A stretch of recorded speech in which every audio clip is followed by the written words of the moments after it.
India TV YouTube channel को subscribe करें और बेल आइकन दबाएं। और अब बात तमिलनाडु की। तमिलनाडु में आज सभी 234 विधानसभा सीटों के लिए वोट डाले जा रहे हैं और इस बीच तमिल फिल्मों के सुपरस्टार रजनीकांत ने चेन्नई में अपना वोट कास्ट किया।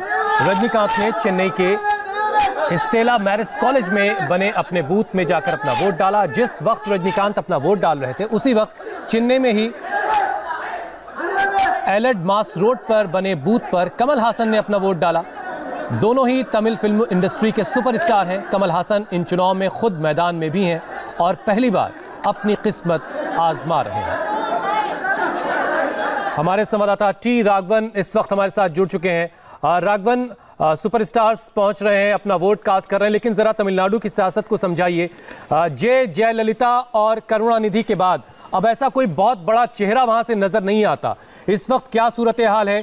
AIADMK और DMK जैसे ऑल्टरनेट वहां पर हुकूमत करते आए हैं, लेकिन इस बार सिचुएशन थोड़ी उलझी हुई है। दिनाकरन भी हैं, तो अलागिरी कुछ वक्त पहले तक स्टालिन के लिए ये कह रहे थे कि वो कभी CM नहीं बनेंगे। तो क्या सिचुएशन इस बार देख रहे हैं आप तमिलनाडु में?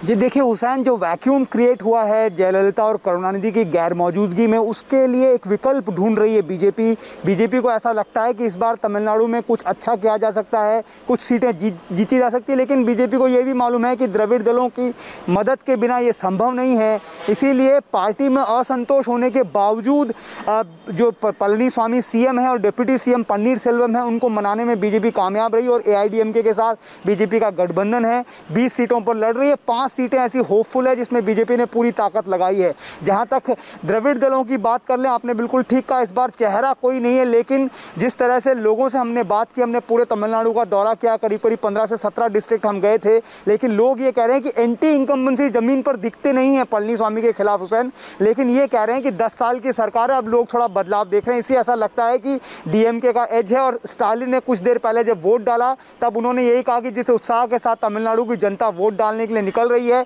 लगता है फैसला उनके पक्ष में 2 मई को होगा। लेकिन पलनीस्वामी की जहां तक बात कर लें, बहुत बड़ी सौगातें हम कह सकते हैं कि जिस तरह से किसानों का कर्जा उन्होंने माफ किया, गृहिणियों को शादी में सोना देने की बात है, गृहिणियों को मासिक किस्त जो है वो देने की बात है। उसके अलावा जो सबसे डोमिनेंट कम्युनिटी है यहाँ पर, वर्नियर कम्युनिटी, उसको 10.5% आरक्षण की घोषणा करना, ये सारी बातें उनके फेवर में जाती हुई दिख रही है। इसीलिए ऐसा लगता है कि तमिलनाडु की लड़ाई एक तरफा तो नहीं है। लेकिन सबसे बड़ी बात यहाँ पर यह भी है कि AIADMK का बीजेपी से जो गठबंधन हुआ है, उससे अल्पसंख्यक वोट जो अब तक कह सकते हैं कि AIADMK के साथ थे, वो अब उनसे दूर जाते नजर आ रहे हैं। 2019 के लोकसभा चुनाव में भी हमने ये देखा। राघवन, एक छोटा सा सवाल, पर AIADMK हार तमिलनाडु में ट्रेंड जारी रहता है।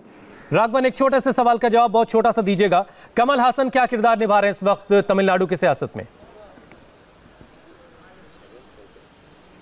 देखिए, वो दोनों ही दलों से अलग होकर बदलाव की बात कर रहे हैं, बदलाव की राजनीति लाने की बात कर रहे हैं। लेकिन उनके सामने जो बड़ी चुनौती है हुसैन, जो हमने ज़मीन पर देखा है, वो अभी तक लोग उनको अभिनेता ही समझते हैं। वो नेता बनने की कोशिश जरूर कर रहे हैं, लेकिन चाहे कितनी भी सीरियस वो बात कर लें, पब्लिक बीच में उठती है। कमल हासन खुद कह रहे हैं कि अगर जरूरत पड़ी तो वो फिल्म इंडस्ट्री छोड़कर पूरे तौर पर सियासत में आएंगे और लोगों की खिदमत करेंगे। लेकिन आप बता रहे हैं कि लोग उन्हें अभी एक अभिनेता के तौर पर ज्यादा देख रहे हैं, राजनेता के तौर पर कबूल नहीं कर पा रहे। लेकिन 2 तारीख को पता चलेगा कि हालात क्या रहे तमिलनाडु में।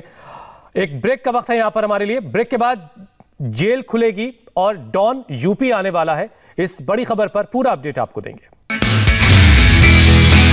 नमस्ते, मैं हूं मीनाक्षी जोशी। वीडियो और खबरों से अपडेट रहने के लिए India TV YouTube channel subscribe करें, बेल आइकन दबाना ना भूलें। जुड़े रहें इंडिया टीवी के साथ।